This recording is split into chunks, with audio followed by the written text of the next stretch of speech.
coming to you live here on a Merry Christmas evening. It is the Huddle Up podcast, simulcasting on YouTube, on Facebook. I'm your host, Chad Jensen. With me, as always, my partner in crime. You know him, you love him. He is Zach Kelberman. Zach, we are looking forward to it. People think, what are you doing podcasting? It's Christmas. You should be spending time with your family. You should be just chilling and watching, Elf or Christmas Vacation or something. Die Hard. But, dude, we want to talk some football. Let's do this. Merry Christmas, bro. How's your Christmas been? Good. Merry Christmas to you. My Christmas was good. I spent it with my mom today. And, it's all about family these holidays. It's the most important thing in the world, at least to me. So I had a good holiday. But we had this demand for this pod today, Chad. We asked the other day if any Broncos fans would tune in tonight. And we got a steady stream of yes, please go live, please go live. So we're excited to be back tonight and talk more Broncos football. Merry Christmas to everyone out there. It's been a fun day with family and opening gifts and the whole spirit of Christmas. We watched movies, we hung out, we played with the toys and the gifts that came. And so now I'm ready to kind of shift focus a little bit and talk some Broncos football. Of course, the Broncos, they were active today. They did practice today. They didn't have any media availability, but they did practice because they've got one last game here on the schedule. And we're going to talk about a few of these players that are poised after this game to be unrestricted free agents. But first, I wanted to see two quick topics, guys, and then we'll get to the meat and potatoes of today's pod. And welcome in, everybody. Glenn, Kristen, Dre, Larry, Travis, Buona Beast, Josh, J-Bar. Happy holidays, guys. To each and every one of you. Yes. So we got a couple of different topics we want to get to today. But the first thing I wanted to – actually, what am I doing here? Make sure you're following the show on Twitter, you guys, at Huddle Up Pod. Simple, easy, best way to keep your finger on the pulse of what's happening with the show in real time. And that's where I'm going to leave it for right now. Zach, I want to talk about Juwan James. What he went on record yesterday talking about his injury for the first time publicly. We got to hear from Juwan James. But really quickly, first though, a very quick aside. CJ Anderson says he's done with ball. He's done playing. He tried out for the Seattle Seahawks. They ended up signing Marshawn Lynch and Robert Turbin, as you said, getting the band back together. And he said, you know what? I'm done. Is the NFL going to be missing out on anything here with CJ calling it a career? He was a good workhorse back in his prime, Chad. I mean, he meant a lot to the Broncos championship team, but there's a time and a place for every player in the NFL, and I think his time has come and gone, and he doesn't fit the modern NFL system. It's all about speed, and it's all about elusiveness now, and he just doesn't have that. He's a plotter. He's a 3-yard, 4-yard per carry guy and fall down to the turf. So he was good while he lasted, but everyone has, I think, their limit in the NFL, and I think he finally reached his. And I think a lot of it is what he said stemmed from disrespect over the Seahawks, I guess, slighting him over Lynch and Turbin. Yeah, making promises and then not following through and stuff that happens behind the scenes. But what's crazy to think about CJ Anderson, as you said, big-time contributor to the World Championship Super Bowl 50 team, and he'll always have that, and he's got his ring. And the crazy thing about him, though, is only 1,000-yard season as a Bronco, and the Broncos paid him. He only had 1,000-yard season as a Bronco, came after Super Bowl 50. If I'm not mistaken, it was 2017 off the top of my head. Kind of interesting, even though his breakout year, which was 2014, down the stretch, which is when he emerged, he went over 1,000 yards from scrimmage and double-digit touchdowns. Everyone was like, whoa, who is this dude? And then 2015, he still couldn't win the starter job. Ronnie Hillman got the job under Gary Kubiak. And he eventually became the man final quarter of the season down the stretch, and then the Broncos rode him offensively through the playoffs. Of course, the defense did all the damage, but CJ was basically the focal point of the offense, win the Super Bowl. Broncos end up paying him. I don't know if that was the smartest thing to do. Maybe they should have just let him sign with the Dolphins, who offered him that sign sheet. I mean, in hindsight, yeah, I think they kind of overspent for a plotting early down back. But like as one of the comments said, he proved that he was good with the Rams. He proved that he was good with the Lions. I mean, he had a pretty successful career. He won a ring. He made a lot of money. Always a good teammate. Always a good guy in the community. A big fan favorite. So, I mean, there's been a lot worse careers in the NFL, a lot better ones too. But I have to give it to CJ for sticking true to himself and deciding to walk away on his own time rather than kind of extending these 1-year prove-it deals over and over, kind of just going on the next chapter of his life. Guys, the spirit of Christmas, I want to keep it, but this thing is too hot. I got to take that hat off, okay? Put on this hat. There we go. Speaking of the spirit of Christmas, TG jumping in with a $5 donation on Super TG. Chat. Appreciate you. He says, CD Lamb, if you guys have ties with Elway, let him know. LOL. Yeah, I mean, CD Lamb would be a great fit for the Broncos. I mean, it all comes down to where the Broncos are selecting ultimately in round one, what your top priorities are, and what the right value is. I still am holding out hope that an Andrew Thomas or a Tristan Wirfs might be there.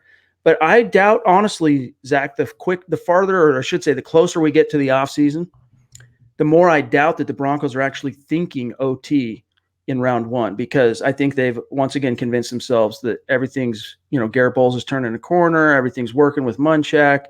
Next year, they'll have Juwan James healthy, which we'll talk about next, and a Garett Bolles. They can afford to not so much kick the offensive tackle can down the road, but not necessarily prioritize it round one. And if that's the thinking, if that is ultimately how they rationalize this coming draft, yeah, you're going to have a CD Lamb. I mean, that could be an option. I really hope, though, the Broncos don't box themselves into a corner and go into the draft with an already set, proposition in mind as to who they want to draft. They cannot go for need. They have to go best player available, whether that's a Jerry Jeudy, whether that's a Wirfs or a Thomas. They have to let the board fall to them. I'm still of the opinion, considering Garett Bolles is Bolles, considering Juwan James is unreliable and Juwan James, you can't rely on them solely in a big, fully starting season for Drew Lock. 2020 is such a crucial year for this franchise with Lock under center, and they have to do every single thing in their power to protect him and build him up and enable him. I don't know, going with the tackles they have now was the right move. I'm still of the opinion, if they can get one in the draft, they should look for that, but let the board fall to them if possible. While we are on the topic of tackles, though, again, Juwan James, I'm sure most of you saw this yesterday. It was Christmas Eve. I'm sure a lot of you were with your families and traveling and doing Christmas stuff, but I doubt this made it past the majority of you. He went on record for the first time to speak since his injury. And what he had to say, I want to quote him here verbatim, and then I want to get your take on it. It kind of contradicts in a way what the Broncos have told us, because the Broncos told us leading up to the Texans game that he had been cleared for like 3 weeks. They slow rolled it. Finally, yeah, he's going to play, but he's going to be on a pitch count. He ends up playing that whole first half. And then, of course, we haven't seen him since.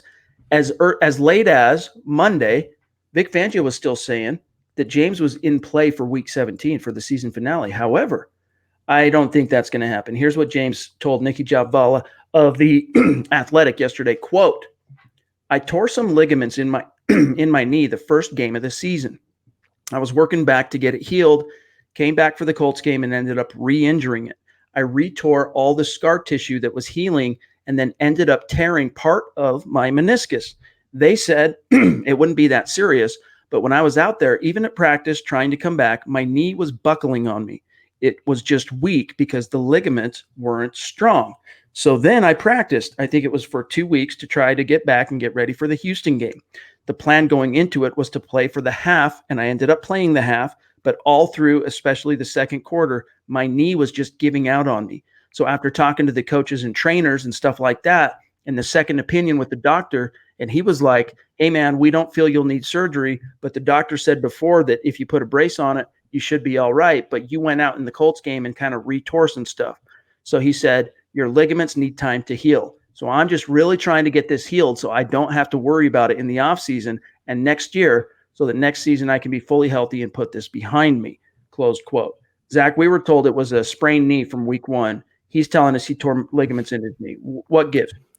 I'm kind of torn here, no pun intended. I think James, considering his reputation in Miami as being an injury milker and being someone who's perpetually hurt, I could see him extend. He got his big payday. I can see him for sure extending this injury and kind of exaggerating, embellishing, not necessarily lying, but stretching the truth as to the severity of his injury. I can see that. But on the other hand, I don't really believe the Broncos at face value, considering how they mismanaged Bryce Callahan, how they basically lied about Drew Lock's injury or misled the public and kept him on IR and didn't really know when he was going to be back in play. I can see this going both ways, but considering we talked about this off air and you made a good point, 9 times out of 10, the NFL team is lying. The player is usually honest, and considering he had details there from the doctor and he's getting so in depth, I would lean toward Juwan James, but I think both are complicit in what's happened this year. The Broncos for getting that big contract and and keeping the option alive for him to play. Why even Fangio's going up there and saying he can play on 2 torn ligaments, or even after not playing this entire season? I could see it both, but I'm not totally sure. And that's what I'm saying is I think somewhere there's a disconnect, because the Broncos would not keep him in the wind, let alone keep him on the 53-man roster. You wouldn't have Vic Fangio saying as late as Monday that he's in play for the season finale if he was really dealing with 2 torn ligaments, especially the contract they signed him to. You want to protect the investment. You want to hedge against these remaining 3 years on his deal and try and get the best possible player you can. If his knee was really that tore up, I don't think the Broncos would be trifling right now. I think they would have put him on IR, called it hey man, injury bugs, what are you going to do? Charge it to the game. We'll get him next year type deal. So I'm really curious to see where this goes. I'm sure Vic Fangio will be asked about it when he meets with the media tomorrow on Thursday. And even if he chooses not to elucidate on the topic, I'm betting that John Elway will address it in his end of season presser next week. So it'll be interesting to see, but I think it's, as is the case in most situations where you got a he said, she said, the truth is usually somewhere in the middle. But as Buwana B says, it's a good point. Why did they wait until the last week of the season to finally put James in front of the media? Why did they have him face the music with only 1 week to go? And even if he doesn't play this week, then the season's over. They don't have to meet the media any longer. That would suggest to me the Broncos are playing a game here with Juwan James' injury. And I would tend to think, considering Drew Lock, like I said, considering Bryce Callahan, they haven't been 100% honest. And knowing Elway specifically, the way he plays his cards close to his chest, I can see him, extending this out. Not to contradict you, but for what it's worth, we don't know. He wasn't on the podium. Yesterday was an open locker room day. And so in those situations, media, you walk in, you got players, milling about. They're at their lockers. They're coming back and forth. They're getting dressed. They're doing this. You try and catch whoever you can. And in that situation, they got in front of Juwan James. And it's kind of like the stars aligned perfectly. I don't necessarily think it was the team making him available. In fact, they're probably thinking to themselves, man, how come you didn't beeline it out of the locker room after practice like you normally do, man? Why'd you got to linger and talk to the media? This is the last thing we need. But either way, it doesn't matter whether the Broncos meant for him to talk or not. It's ultimately contradictory of the messaging overall we've gotten from Fangio throughout this season. And it will be interesting to see how he addresses it. Probably tomorrow. He's going to be asked. We got some super chats, some superstars here on Super Chat we got to get to. Our friend Larry jumps in with a $10 donation. Merry Christmas to everyone. Also saw guys like Todd McShay and Mel Kiper are expecting Henry Ruggs to run in the 4.2s. If he does, do the Broncos grab him, even trade up for him? No. I don't think you're going to see John Elway orchestrate a trade up for anything other than a quarterback, and they're not going quarterback. Right. So, and you know what? Especially if it's in the top 10, cost of doing business for a trade up there, Zach, too much. I'm out. I'm taking what I can where I'm at. But that doesn't mean that I'm not interested in a guy like Ruggs or a guy like CeeDee Lamb. More often than not, though, these draft nicks, when they predict these 4.2 type of sensational, it's hyperbole, guys. Like, how often has anyone ever ran a 4.2 at the combine? I know it's low 4.3s. What did Chris Johnson run? I know that was broken by John Ross, if I'm not mistaken, at the combine. Either way, I doubt he runs a 4.2, but he's probably going to run a really low 4.3. And plus, you got to take with a grain of salt what they say in December for a draft that's going to be held in April. So many things can change, and it's just one man's opinion. That being said, like Chad mentioned, it's a non-premium position. It's not a quarterback. It's not a left tackle. It's not a cornerback. It's not a pass rusher. They have a number one wide receiver. They can use another one, but I don't see Elway surrendering capital, which he guards like gold, to go get a wide receiver in a fairly heavy class. They need one, not that badly. Grieco, Merry Christmas to you, buddy. Merry Christmas. Our good friend Dropped Your Pocket, one of our Super Chat superstars, jumps in here with a $20 donation. Appreciate you, brother. Merry Christmas. That means a lot. He says, little off subject, and I'm not sure the Chiefs' whole cap situation, but if I had one Christmas gift, it would be signing Chris Jones from the Chiefs, a little Neil Smith situation over, and then drafting Wirfs from Iowa. I mean, in a perfect world, I would love that too.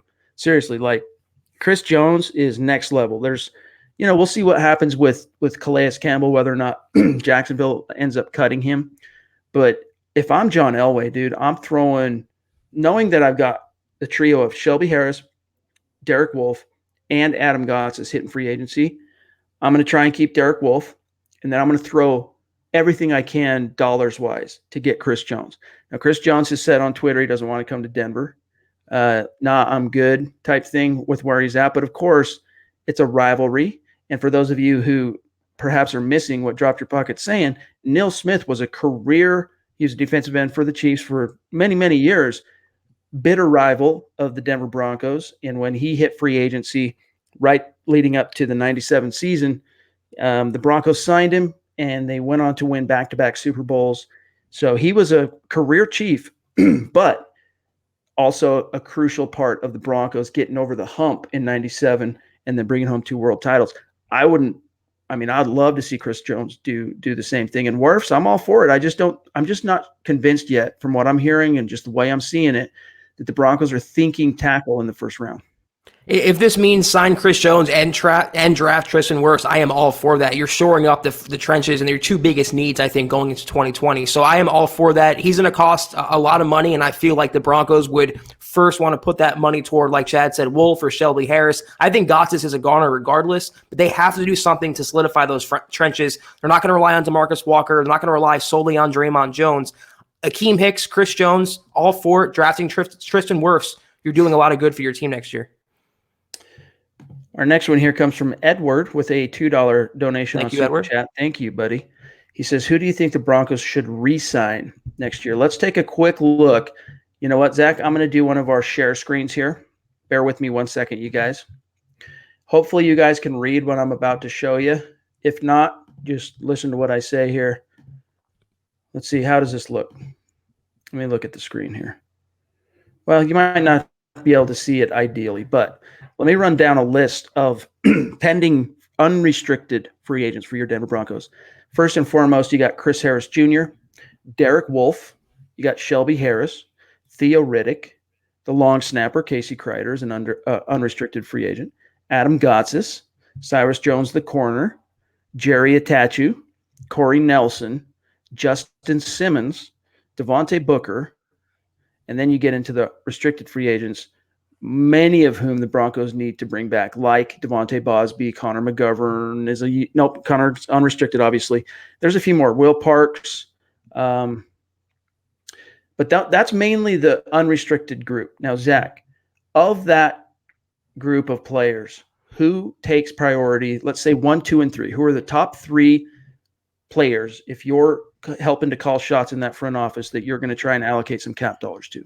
Simmons by far and away is number 1. I think number 2 for me, I think we might disagree here, is Shelby Harris. He has the upside and the youth on his side and not the injury reputation as Derek Wolfe. But failing that, I think Derek Wolfe is number 3. Get a guy that has a career year under Vic Fangio back in the system. He wants to stay in Denver. I think he would take something like a hometown discount. He's not going to break the bank on the open market. I move on from Chris Harris Jr. I move on from Adam Gotsis, Devontae Booker, bring back Connor McGovern. But far and away, Chad, I think it's indisputable at this point. Justin Simmons, top priority.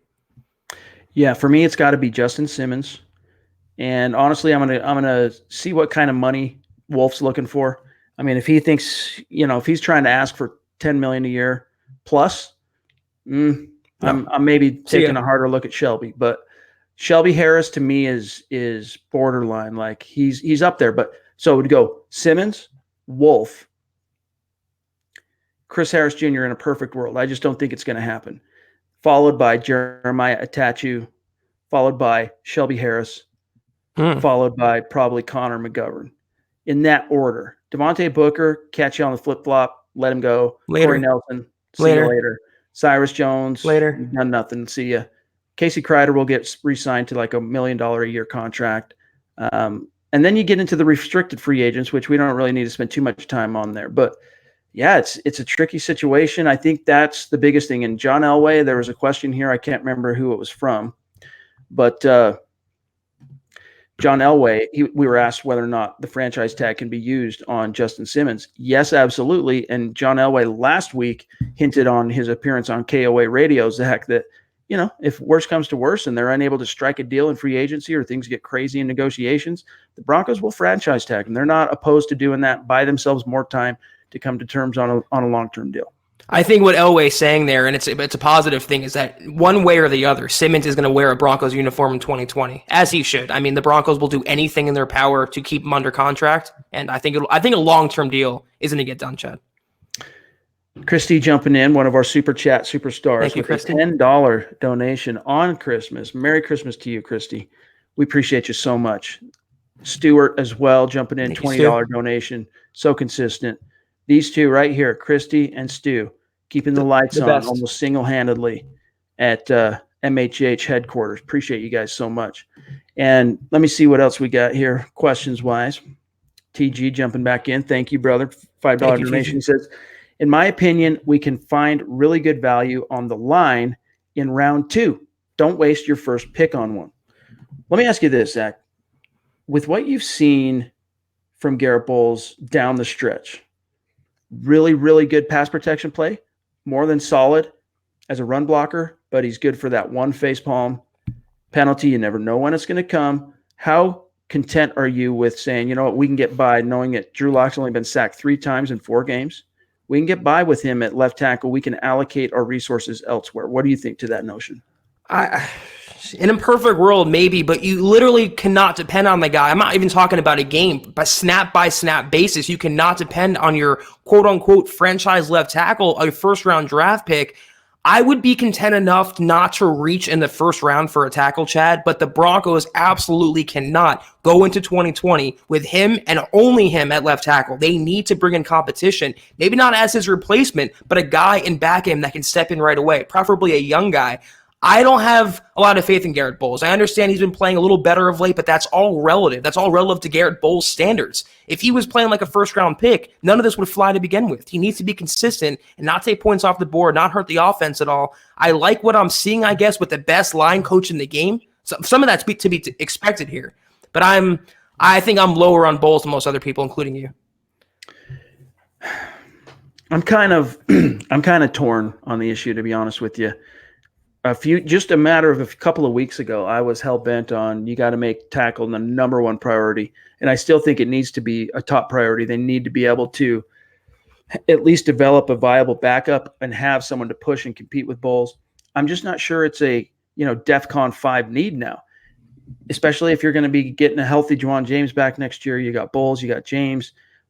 We'll see. I mean, it could have been an outlier, but if Jake Rogers ends up playing more again this week and plays as well as he did last week, you might already have your viable swing guy next year. I'm just not convinced yet that it's a DEFCON need. Now, Buona Beast, he says the Broncos are 100% not going to pick up Bolles' 5th-year option in 2020. It would be very expensive, right? Yes, it would. I'm not sure the exact dollar figure right now off the top of my head, but it would have to be an average of the top 10 paid players at the position. So they'd have to pony up. They're not. I mean, I'll be stunned, Zach, if the Broncos go ahead and extend that option. They have, I think, until, somewhere in March. Might be actually closer to the draft. I'm not sure, but they got this spring to come to a decision on it. I'll be surprised if they extend the 5th year. But even if they don't, Zach, it doesn't mean they're not thinking about keeping him here long-term, and it doesn't mean they're not thinking about keeping him at left tackle as the starter. I think they'd be crazy to extend that before they see him play next year. This is his last chance, I think, in the Broncos. If they keep him at 2020 at left tackle, to see how he does and then go from there, I would not extend him before that. I don't trust him personally. I understand there's been a little incremental improvement, but can you really count on the guy? Is he your franchise left tackle? Is he going to be here 3, 5, 7, 10 years down the road? Was Ryan Ramczyk a better pick? I mean, these are all valid questions that we don't really know the answers to yet. Larry jumps back in with a $5 donation. Thank you, brother. He says, is Connor McGovern's value increased with the comfort factor that Locke has with him, especially with the Mizzou ties? That's a good point. They do share that connection. I don't know. I'm kind of torn also on McGovern because, you want your center supposed to be kind of a set and forget position that you can just count on consistent, think Matt Paradis for all those years. Connor McGovern hasn't quite played at that level, but he hasn't been bad.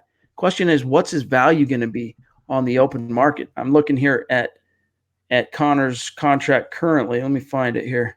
I mean, he made $650K this year, and the going rate for well, let me pull it up for centers. I'll tell you guys right now. The highest paid player that's hitting free agency next year or this spring. Whoop. No, I want all teams here. Bear with me one second. It's got to be probably around 8 to 10 million would be my guess. Yeah. So I guess the question, Zach, is Connor McGovern worth 8 to 10 million to you, considering that Missouri connection? Or would you be okay with, say, the Broncos just letting him go and, putting in Austin Schlottman or this new Pat guy, what's his last name? Morris? Yeah. And letting him battle it out? I don't think the Missouri connection is solely worth the money, but I think that's the going rate for a center nowadays. You saw Matt Paradis coming off a bad ankle injury got from the Panthers. To keep a starter along the offensive line, you're going to have to pony up some money. So I think McGovern earned that on his own merit, not just because he knew Locke at Missouri. He's gotten better as the season went on, a former guard playing center. Not the easiest transition here. He had some problems with shotgun snaps in the preseason, earlier in the regular season. He settled down. I'm sure the familiarity helps, but I wouldn't pay him solely on that factor. I would keep him in the mix. $8 million, though, a little too rich for my blood, I think.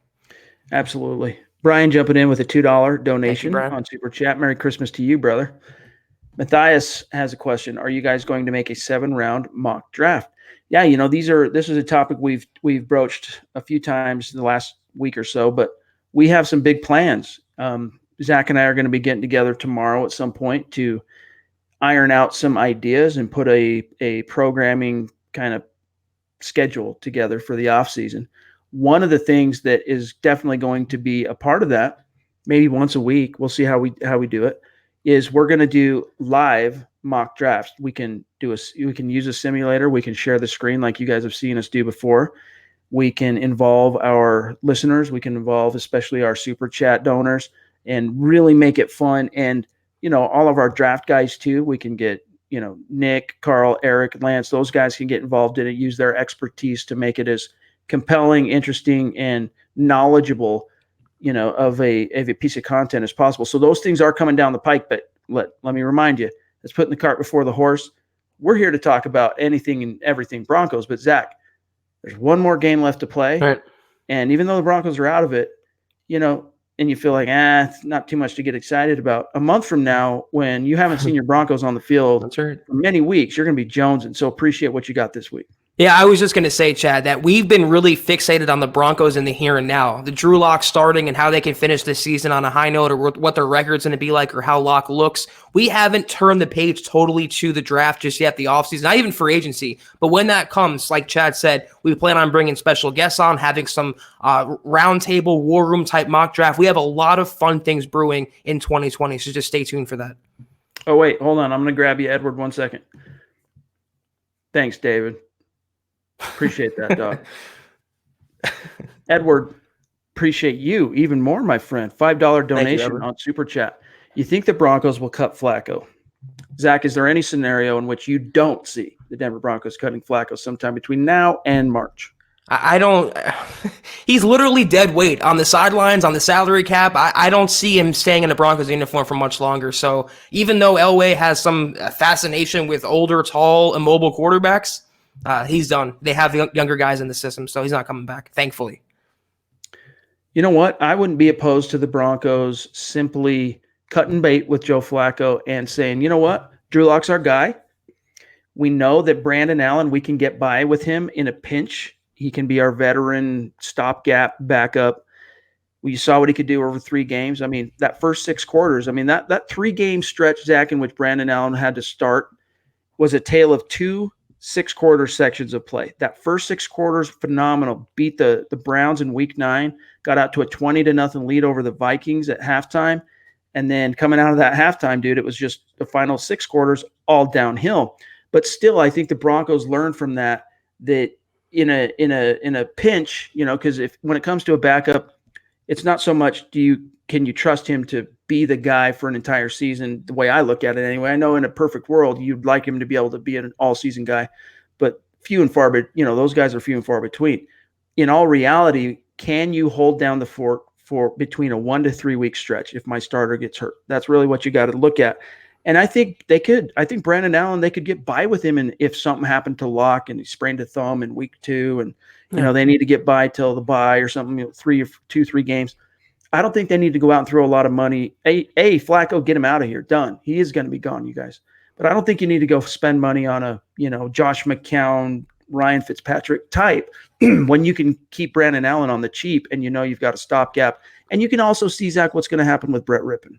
And here's my thing about Flacco, though. The only way he could stick around, the only value he has on this team is a mentor, quote unquote, to Drew Lock. And he literally said, Flacco, he does not want to be a mentor. So he has no purpose on this team. And from my opinion, he has no purpose in the NFL. He needs to hang it up. Here's a good one here. I just passed it. Bear with me 1 second. Buona Beast. Whoops. Buona Beast. Could Tom Nalen play in today's NFL? Tom Nalen could absolutely. First of all, it's egregious that Tom Nalen is not in the Hall of Fame. But to answer the question, absolutely. But he would need to play on a zone blocking. I mean, if he was in Minnesota, San Francisco, LA Rams, any of the zone-based West Coast offenses, absolutely. Tom Nalen could hold it down. I know he was, lucky if he was 300 pounds soaking wet, even at the height of his career. But we're talking about a perennial Pro Bowler, multi-year All-Pro, 2-time Super Bowl world champion, blocked for a 2,000-yard rusher. Yeah, I think Tom Nalen could. Buona Beast. It wasn't that long ago. I mean, 10 years ago, I'm not sure the exact year he retired, but I know he was around in 2005 when the Broncos went to the AFC title game with Plummer and lost. I think 2007 might have been his last year. I could pull it up on Wiki, but wasn't that long ago, Zach. The league hasn't changed that much since then. Yeah, I was going to say a lot of older players can't really transfer to the new age NFL, but that's not so difficult for linemen. I think for linemen, offensive linemen especially, even though the game is much more offensively geared and more penalties and more things going on now, you plug Tom Nalen into this Broncos line, he's a day one starter, and he'd be an upgrade on whoever they're putting him and replacing him with. So a great question. I absolutely agree. He can play in today's NFL. Brian jumping back in, $5 donation. And Brian, by the way, dude, I never heard from you. Email me, milehighhuddle@gmail.com with your personal deets. We want to send some swag out to you as a thank you for your support for the show monetarily. You've been really consistent on Super Chat. He says, do you feel the same as I do that if the Broncos play like they did last week, we will lose versus the Raiders? No. I think it depends on what phase. Special teams, if you have another lapse like you did last week, that might be a dagger too much to overcome, a bridge too far, as they might say. But no, I think the Broncos could beat the Raiders similarly to how they played last week, minus that punt return, Zach. So in other words, I could see the Raiders getting out to like a 3 or a 7-point lead early, but we now know that Drew Lock can battle back. He's got that within him. He's not a just get out in front and ride the lightning guy. He can battle back from adversity, both in the macro and micro sense, which was something that we needed to see from him. We hadn't really had that yet in his sample size thus far. I will say that the Raiders are a better team than the Lions, and if they're not the Chiefs, though. If the Broncos play like they did last week against the Chiefs or the Patriots or whoever, the Packers, they would lose. But if they can play about 85-90% of their game, they will beat the Raiders at home with Drew Lock, a whole different team, a whole different complexity change than week 1 the Raiders saw that game. So I think you're going to see a whole different team at home on end the season on a high note with Drew Lock on a winning streak. I think the Broncos do win this game, and I think they win it fairly handily, Chad. I'm not sure what he's talking about here. Did you see Flacco ignore Lock in the last game?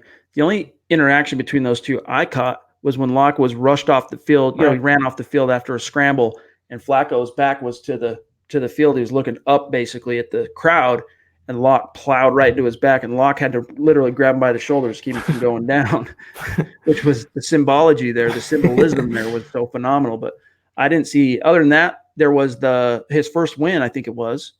Yeah, Locke's first win, beat the Chargers. He's celebrating on the field after the game. He's running around. Flacco crosses his path. He goes to give him 5. Flacco leaves him hanging, doesn't acknowledge him. So Locke just pats him on the butt as he walks by. That's all I can think of. That's your mentor right there. That's your understood quarterback. He wants no part of Drew Lock, and he admitted that when he got to the Broncos. I mean, for my opinion, he's been ignoring him since day one.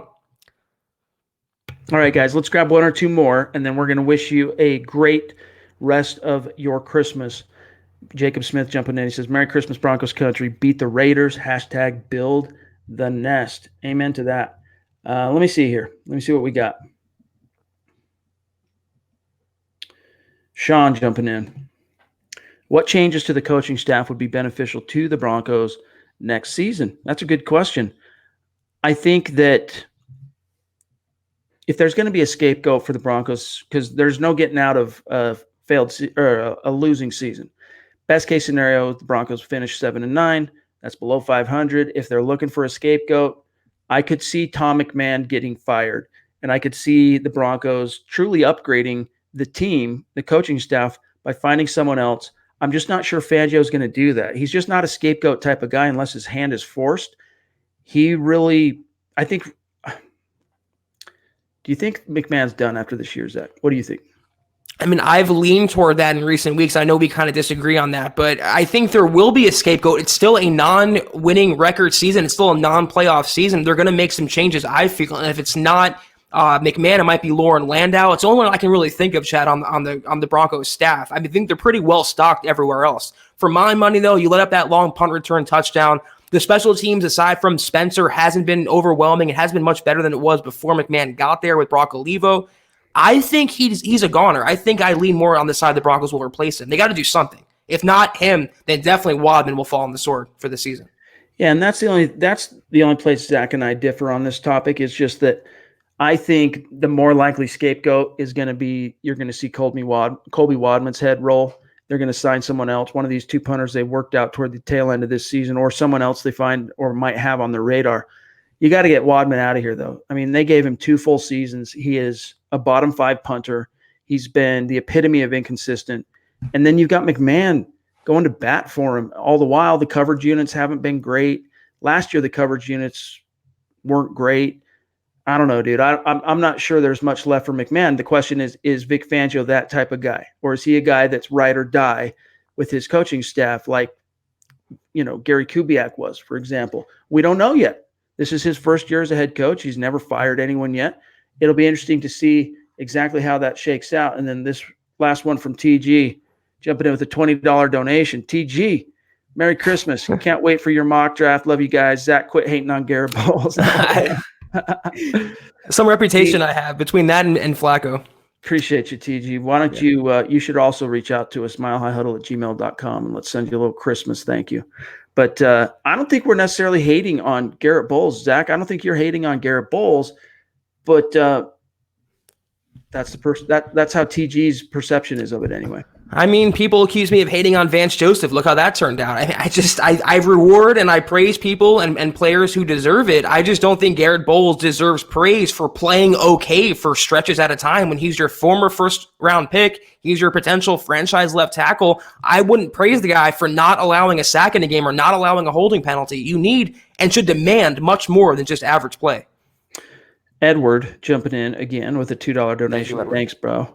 He says, does Locke look like a young Manning or Elway? Are you talking in the literal sense? Because I don't think he resembles either one of those guys. As a player, he's significantly more akin to Elway, the big toolsy, athletic, big arm guy. But he does have, like, one of the things, I'll be honest, that has surprised me about Drew Lock thus far is that he's been a lot quicker. I think the Building the Broncos guys were talking about this in today's podcast for those of you who listened on the RSS feed. I think he's a lot farther along from a processing perspective, reading the field, making quick reads, making quick decisions than I expected him to, which is a little more akin to what you saw from Peyton Manning early on in his career, as opposed to Elway, who was deer in the headlights as a rookie, big time. It's way far back in ancient history, so a lot of you probably don't remember, but if you were around back then, Elway's rookie year was not good. Even though he won his first 2 starts, he was questionable, to say the least. Locke, though, this is why I think what Fangio was saying about how it was a blessing in disguise, his 10-week exile, ended up helping him a lot from a processing perspective. I think there's some truth to that. I mean, if between the two, I would say that Locke is more Elway, considering they're both gunslingers, and Manning was a much more cerebral quarterback than I think Locke will ever be. There's only one Peyton Manning, only one John Elway. But he's more of a gunslinger type. And also, Elway had some mobility in his prime. I mean, he wasn't just a stone-cold pocket passer, and you can see what Drew Lock can do. But I think more in the new age scheme of the Jay Cutlers or the Sam Darnolds, Tony Romo type, Brett Favre even, the gunslinging types who just make plays and win by being themselves, by having their own type of game, their own type of play. I wouldn't compare him to be the next Elway, the next Peyton Manning. He is the next Drew Lock. That's how I want to look at him. I want to set that bar for him right there and not make it too much pressure packed. Well said. Well said. And as we wish you guys a great rest of your Christmas, there's a couple things to look forward to in Sunday's season finale from historical perspectives. I wrote about this in a couple of stories on milehighhuddle.com today. One of which is Drew Lock. Well, first of all, he became the first Broncos rookie quarterback ever to win 3 of his first 4 starts. So that's something. Now, if he wins, where is it here? If he wins against Oakland, he will become just the 3rd quarterback in team history to win 4 of his first 5 career starts. Only 2 other quarterbacks have done it. One of them's name is Norris Weiss back in 78, 79. Who do you think the other one is, Zach? Just a wild guess. Won 4 of his first 5 games. I got no idea. I really don't. Trevor Siemian, 2016. I never would have guessed that. So, it's a historical precedent, something to look forward to. I think it's a good harbinger for Drew Lock's, what awaits in his career if he can finish this season 4-1 as a starter. And then also the other thing to keep an eye out on is Phillip Lindsay, who is 42 rushing yards away from 1,000. If he hits that, Zach, he'll be the first former undrafted player in NFL history to eclipse 1,000-yard rushing in his first 2 seasons. And then he'll also join Bobby Humphrey, Terrell Davis, and Clinton Portis as the only Broncos in history to produce back-to-back 1,000-yard rushing seasons. So let's hope those big boys up front get out there for Phillip Lindsay. He didn't make a Pro Bowl this year, but that would be a nice consolation prize for him. And look at how they would be going out. They'd be going out with their young quarterback on a winning streak, setting records, and their young running back having 2,000-yard seasons in a row. That young nucleus of talent is so evident in Denver between him and Fan and Sutton. They have a very bright future, and once they put it all together, they'll be back in the playoffs. Harry, I was just about to wish you guys a good evening, but you jumped in, showed us some love. We got to address this. Thank you, Harry. $10 donation. Appreciate you. He says, would you guys take a running back in the 3rd or 4th round and re-sign Theo Riddick? We do need more receiving out of the backfield. Absolutely, the Broncos do need that. That was another good point that Nick and Carl made on today's Building the Broncos. They need more of a pass-catching threat out of the backfield. And it's not just someone who can catch a pass like Royce Freeman, but a player who can work in the open field and pick up those yards off after the catch. Think Austin Eckler with the Chargers, okay? Theo Riddick, in a perfect world, that's what they were hoping he was going to bring to the table, but it turns out dude was made of glass.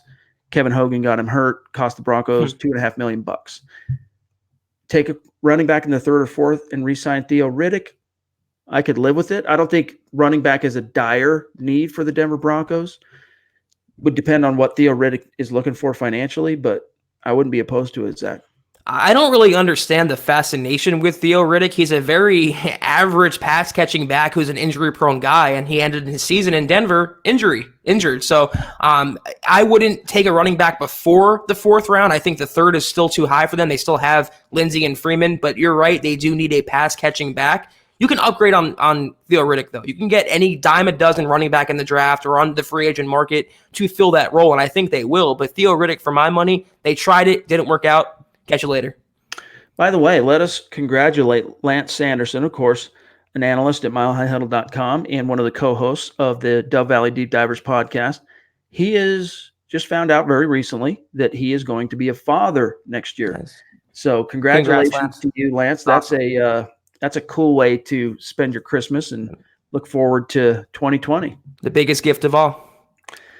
The gift that keeps on giving, Clark. Listen up, guys. Thank you so much for joining us on this unique Christmas episode of the Huddle Up podcast.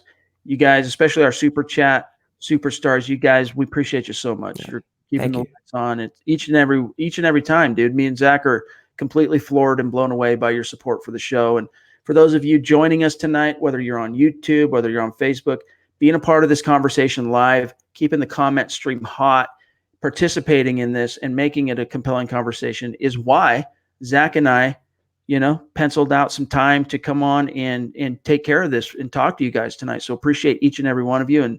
And Zach, of course, you as well, my brother, for making some time on a holiday. Of course, you as well. And, we talk about it, Chad and I, after every single podcast. We talk about how appreciative we are, and we're just blown away by the support, financial and otherwise, that we receive from you guys. And to join us on Christmas night, it means the world to us. Please have the rest of your great day. Have happy holidays, Merry New Year, and hope to bring it in with the Broncos win this Sunday. Shreyas, it's all good, brother. You're forgiven. And, of course, you can check out the podcast after the fact on YouTube, Facebook, or on the podcast, Apple Podcasts, Stitcher, wherever you listen to the show. But, yes, we will be back tomorrow night for the Mile High Mailbag, so we'll look forward to seeing you there, 6 p.m. Mountain, 8 p.m. Eastern. In the meantime, you guys, make sure you're following the show on Twitter, @HuddleUpPod. That's the best way. Keep your finger on the pulse of what's happening with the show in real time. You can find my partner, Zach Kelberman, here on Twitter, @KelbermanNFL, myself, @ChadNJensen. Don't forget, take some time if you haven't done this. Head over to Apple Podcasts and leave a creative review on the show if you like what Zach and I are doing. Give us a 5-star rating. That's a great organic way to help support the show and get the Huddle Up podcast out to new fans, new listeners. Helps with reach on Apple Podcasts when you rate and give us a 5-star rating. So also enters you into our drawing. Get a hat, get a shirt like Zach's wearing. We'll announce that next week at some point, Zach, for the month of December. Yeah, looking forward to that. All right, guys. Merry Christmas. Happy holidays. And Zach, my brother, you have a great rest of your night. And we'll talk to you guys tomorrow night, 6 p.m. Mountain, 8 p.m. Eastern, right here on YouTube and Facebook.